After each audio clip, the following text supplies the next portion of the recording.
आज हम बात करते हैं क्लास 10th के मैथमेटिक्स का पहला चैप्टर वास्तविक संख्या रियल नंबर। अब ध्यान देना, रियल नंबर वास्तविक संख्या होता क्या चीज है? परमीय या अपरमीय संख्या। क्या परमीय या अपरमीय संख्या वास्तविक संख्या कहलाती है। जो हमारी परमीय और अपरमीय संख्या होती है उनको हम क्या बोलते हैं? वास्तविक संख्या बोलते हैं। परमीय तथा अपरमीय संख्याओं के समुच्चय क्या चीज है? परमीय तथा अपरमीय संख्याओं के समुच्चय को वास्तविक संख्याओं का समुच्चय कहते हैं और इसको हम किससे? आर से व्यक्त करते हैं। किससे व्यक्त करते हैं? आर से व्यक्त करते हैं।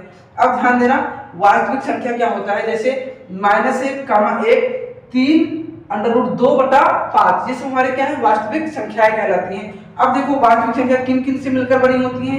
वास्तविक संख्या हमारे परमीय संख्या और अपरमीय संख्याओं से मिलकर बनी होती है। परमीय संख्या किसे कहते हैं?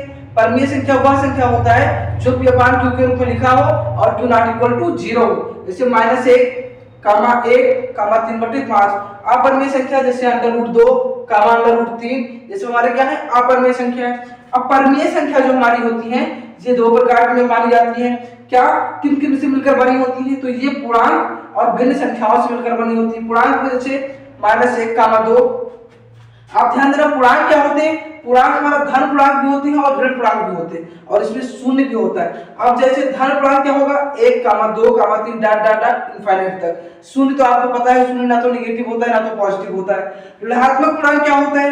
-1, -2, -3 ये सब हमारे क्या है? ऋणात्मक पूर्णांक है। यूक्लिड विभाजन प्रमेय का दो धनात्मक पूर्णांक ये और बी। क्या?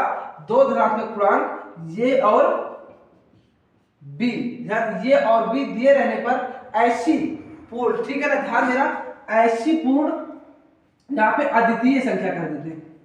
क्या? ऐसी पूर्ण अद्वितीय संख्याएं Q और R विद्यमान है। क्या? Q और R विद्यमान है कि ये बराबर BQ + R। ध्यान देना, यहाँ कहने का मतलब 0 और B के बीच होनी चाहिए।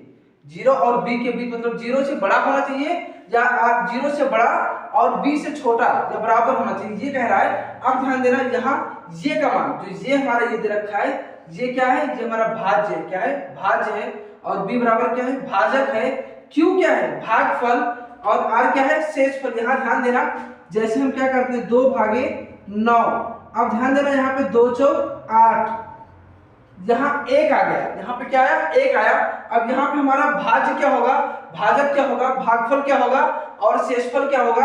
ये ध्यान देना, ये जो हमारा ये क्या होगा? भागफल होगा और ये जो आया है ये हमारा क्या होगा? शेषफल होगा। और जो ये हमारा आया है ये क्या होगा? भाज्य होगा और ये हमारा क्या होगा? भाजक होगा। ये क्या होगा? भाजक होगा। ध्यान देना, अब भाज्य देखो 9 बराबर 2 × 4 + 1।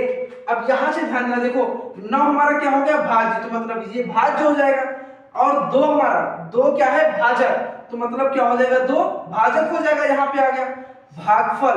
भागफल कितना है? 4 आया, मतलब ये यहाँ पर आ गया भाजक हो गया, अब भागफल हो गया।